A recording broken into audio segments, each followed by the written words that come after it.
All எல்லாருக்குமே வணக்கங்க. ரீசெண்டாக 5th மந்த்தில் இருக்கக்கூடிய அனாமலி ஸ்கேன் பற்றின டீட்டெயிலான ரிப்போர்ட் பற்றி நான் வீடியோ போட்டிருக்கேன். இன்றைக்கி நம்ம சேனலில் பார்த்தீங்கன்னா 7th மந்தில் எடுக்கக்கூடிய க்ரோத் ஸ்கேன், அதாவது கருவளர்ச்சி ஸ்கேனை பற்றி தான் உங்கள் கூட நான் ஷேர் பண்ணிக்க போகிறேங்க. இப்போ வாங்க நம்ம வீடியோக்குள்ளே போகலாம். க்ரோத் ஸ்கேன் என்னென்னா பேபியோட வளர்ச்சி பார்க்குறது தான் க்ரோத் ஸ்கேன்னு சொல்லுவாங்க. இது பார்த்தீங்கன்னா 28 வாரத்துலேருந்து 32 வாரத்துக்குள்ளே எடுக்கக்கூடிய ஒரு ஸ்கேனுங்க. இதில் முக்கியமாக ஒரு 4 மெஷர்மெண்ட்ஸை பார்ப்பாங்க. அதாவது ஹெட் மெஷர்மெண்ட்ஸ், வயிறு மெஷர்மெண்ட்ஸ், காலில் இருக்கக்கூடிய தொடை மெஷர்மெண்ட்ஸ், பாப்பாவை சுற்றி இருக்கிற ஃப்ளூயிட் மெஷர்மெண்ட்ஸ் பார்ப்பாங்க. கம்மியாக இருக்கா இல்லை ஜாஸ்தியாக இருக்கான்னு பார்ப்பாங்க. பாப்பாவோட முதுகெலும்பு லெஃப்ட் சைடில் இருக்கா ரைட் சைடில் இருக்கான்னு பார்ப்பாங்க. இந்த ஸ்கேனை பார்க்குறதுக்கான ரீசன் கழுத்தை சுற்றி கொடி இருக்கான்னு பார்ப்பாங்க.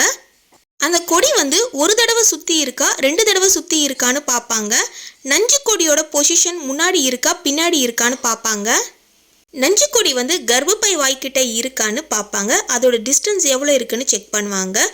கர்ப்பப்பையோட வாய் மெஷர்மெண்ட்ஸ் ஓப்பனில் இருக்கா க்ளோஸில் இருக்கான்னு பார்ப்பாங்க. பாப்பாவோட தலை கீழே இருக்கா மேலே இருக்கான்னு மென்ஷன் பண்ணுவாங்க. நம்ம கர்ப்பப்பைக்கு போகிற ரத்த ஓட்டம் பாப்பாவுக்கு போகிற ரத்த ஓட்டத்தை பார்ப்பாங்க. குழந்தையோட நஞ்சு கொடியிலிருந்து தொப்புள் கொடி வழியாக பிளட் சப்ளை போகும். ஸோ அது கரெக்டாக இருக்கான்னு பார்ப்பாங்க. நான் ரீசெண்டாக பார்த்தீங்கன்னா 7th மந்தில் க்ரோத் ஸ்கேன் எடுத்திருந்தேன்.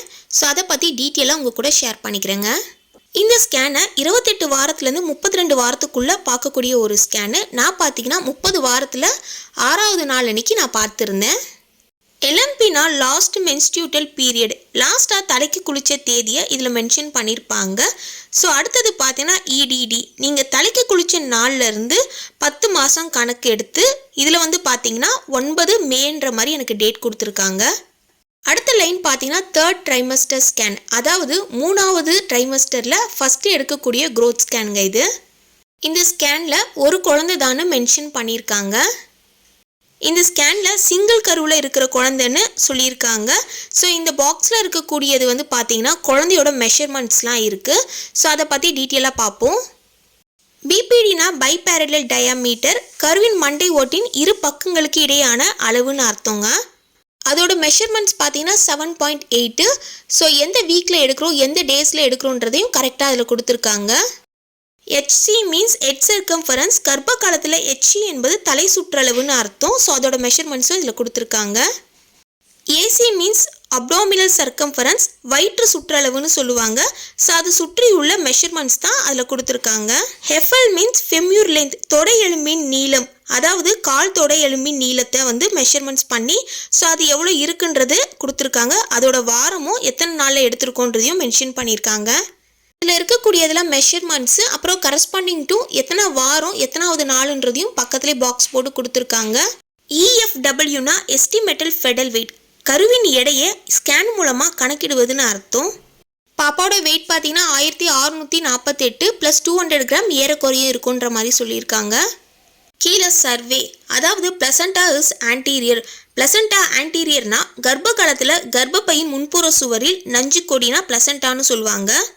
கர்ப்பப்பையின் முன்புற சுவரில் நஞ்சு கொடி நிலைத்திருக்கும்னு அர்த்தம். லிக்வேர்னா பனிக்குட நீர்னு சொல்லுவாங்க. அதோட மெஷர்மெண்ட்ஸையும் அதில் கொடுத்துருக்காங்க. அடுத்த லைனில் ஃபெடல் நல்ல மூமெண்ட்ஸில் இருக்குது. கார்டியக் ஆக்டிவிட்டினா இதய செயல்பாடு நார்மலாக இருக்குன்னு அர்த்தங்க. ஃபெடல் ஹார்ட் ரேட் பார்த்தீங்கன்னா 152 BPM, அதாவது குழந்தையோட இதய துடிப்பு எவ்வளோ இருக்குன்றத சொல்லியிருக்காங்க. லாஸ்ட் லைனில் பார்த்தீங்கன்னா கொடி எதுவும் கழுத்தில் சுற்றலன்ற மாதிரி சொல்லியிருக்காங்க. 7th மந்தில் எடுக்கக்கூடிய ஸ்கேன் க்ரோத் ஸ்கேன்னு சொல்லுவாங்க.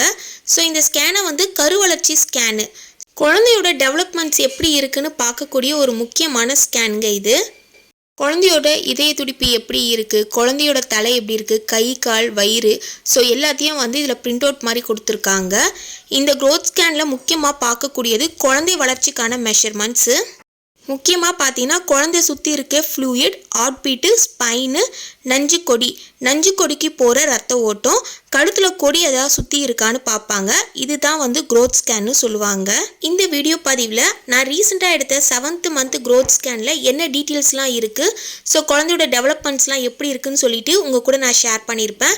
இந்த வீடியோ உங்களுக்கு பயனுள்ளதாக இருந்துச்சுன்னா நம்ம சேனலை மறக்காமல் நீங்கள் சப்ஸ்கிரைப் பண்ணிவிடுங்க. உங்கள் ஃப்ரெண்ட்ஸ் அண்ட் ஃபேமிலிக்கு ஷேர் பண்ணுங்கள். ப்ரெக்னெண்ட்டாக இருக்கவங்களுக்கு இந்த வீடியோ ரொம்ப யூஸ்ஃபுல்லாக இருக்குங்க. ஸோ இந்த வீடியோ பார்த்துட்டு உங்களுக்கு எதனா டவுட்ஸ் இருந்தாலும் கமெண்ட் பண்ணுங்கள், நான் ரிப்ளை பண்ணுறேன். இந்த ஸ்கேன் பார்த்தீங்கன்னா நான் வந்து அரம் ஸ்கேனில் தான் எடுத்திருந்தேன் சானிட்டோரியம். ஸோ அங்கே உங்களுக்கு பட்ஜெட் ஃப்ரெண்ட்லியாக ஸ்கேன் எடுப்பாங்க. மற்ற இடத்துலலாம் நான் விசாரிக்கும் போது 1500 சொன்னாங்க. பட் இந்த அரம் ஸ்கேன் பார்த்தீங்கன்னா 750க்கு எடுத்தாங்க. ஸோ உங்களுக்கு பட்ஜெட் ஃப்ரெண்ட்லியாக ஸ்கேன் எடுக்கணும்னு நினச்சிங்கன்னா நீங்கள் சானிட்டோரியம் வந்து விசிட் பண்ணி பார்க்கலாம். இந்த வீடியோ உங்களுக்கு யூஸ்ஃபுல்லாக இருந்துச்சுன்னா சப்ஸ்கிரைப் பண்ணிவிடுங்க. Thank you so much. பாய்.